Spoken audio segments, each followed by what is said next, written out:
Il y a une habitude que nous avons tous, c'est celle de vouloir généralement gagner la. Et c'est intéressant de gagner la, mais tout ne se gagne pas la. Donc il y a des activités dans lesquelles on peut s'engager et qui nous permettent de gagner la. Mais techniquement, ce sont des activités qui demandent que nous soyons continuellement actifs, qui demande qu'on soit régulièrement présent, qu'on s'active intensément au quotidien pour pouvoir générer des revenus de là. Mais étant donné que notre vie en évoluant, déjà on prend de l'âge, il devient difficile pour nous de donner le maximum avec le temps.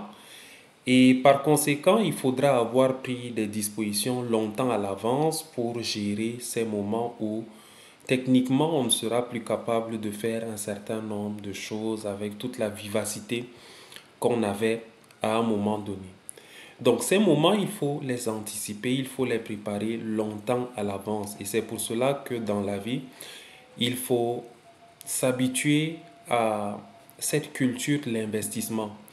L'investissement nous permet d'anticiper sur des programmes ultérieurs, sur des événements ultérieurs, quitte à ce que notre investissement, quand il est fait, on le définisse pour 10 ans plus tard, c'est-à-dire la rentabilité, on peut la définir pour 10 ans plus tard, pour 20 ans plus tard, pour 50 ans plus tard.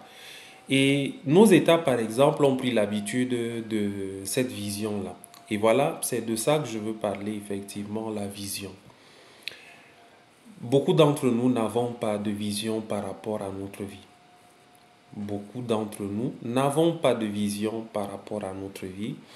Nous vivons en fonction du train-train quotidien simplement. On ne se définit pas des perspectives sur le long terme. Le court terme, on le gère déjà.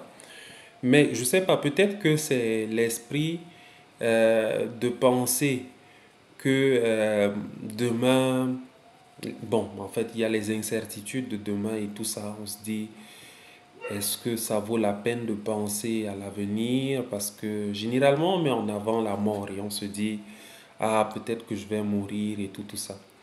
Mais qui d'entre nous ne désire pas vivre aussi longtemps sur la terre? Qui d'entre nous?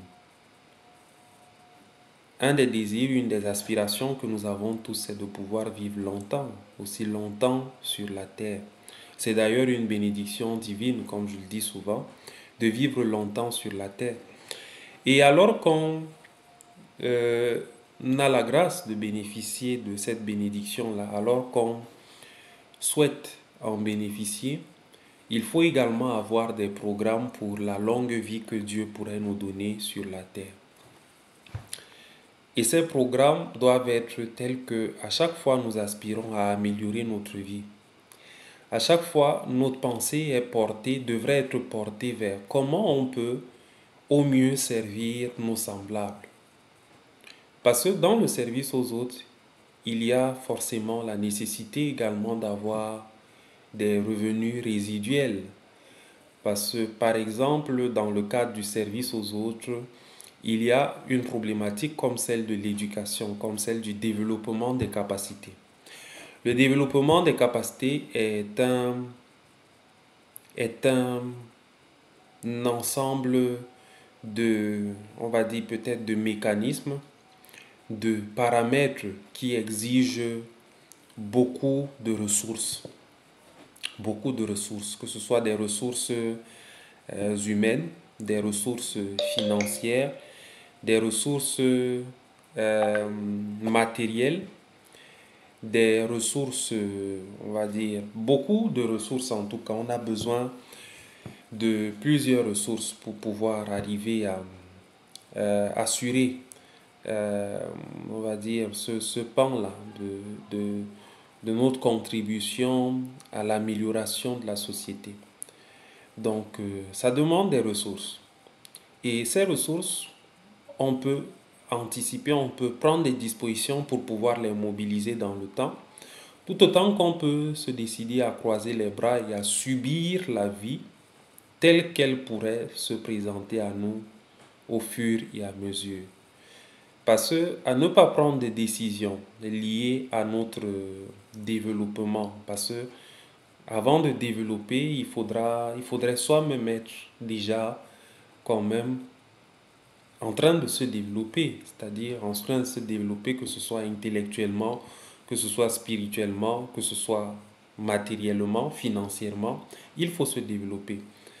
Et c'est la corrélation entre notre développement,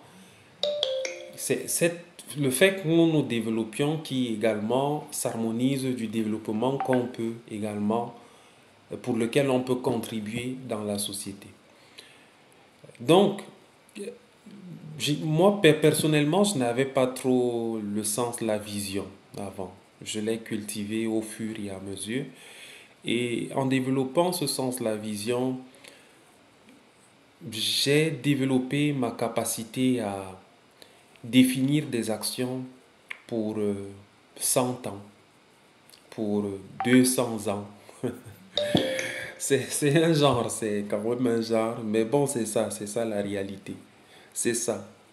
Vous voyez, par exemple, quand on prend quelqu'un comme, bon, le plus proche, ça c'est un peu proche quand même, Thomas Sankara, on voit que c'est bien proche. Il avait défini un ensemble d'orientations qui jusqu'aujourd'hui sont, inspirent les générations d'aujourd'hui. Et leurs implémentations sont en train de se faire au fur et à mesure. C'est pas évident, mais c'est une lutte, c'est un combat. Ce sont des efforts qu'il a définis et qui aujourd'hui sont en train de s'implémenter progressivement. C'est ça la vision en fait. Partant de depuis les années 80, on a aujourd'hui plusieurs années qui sont passées, presque 40 ans déjà, une quarantaine d'années. Et cette vision continue à s'implémenter au fur et à mesure et ça continuera dans ce sens pour plusieurs générations. Il en est autant des manifestations de Dieu les messagers de Dieu, les prophètes, quand ils définissent une vision, ça c'est une vision divine, dont on voit tout le temps que ça dure. Ça dure des milliers d'années, ça dure longtemps comme on le connaît. Donc, en tant qu'êtres qui sont conçus à l'image de Dieu, nous devons également avoir une vision pour notre vie. Et cette vision s'accompagne du fait d'investir aujourd'hui pour tirer des retombées de nos investissements plus tard, quitte à ce que ça prenne du temps, quitte à ce que ça prenne 50 ans, quitte à ce que ça prenne 20 ans, mais qu'on soit capable de cette vision-là sur le long terme. C'est très important. Donc voilà quoi, c'est un peu quelque chose que je voulais relever et beaucoup de courage à nous. C'est pas facile, le chemin, le processus est difficile, rude, compliqué. Beaucoup se découragent dans le processus. On comprend, mais faut s'armer de force pour pouvoir continuer sur cette voie qui consiste à avoir justement des dispositions pour le long terme. En crypto, c'est ça, c'est avoir des dispositions pour le long terme, avoir une vision, savoir que on en est à une étape aujourd'hui et le processus va se construire pour qu'on parvienne à une autre étape plus tard. Bien, on est ensemble.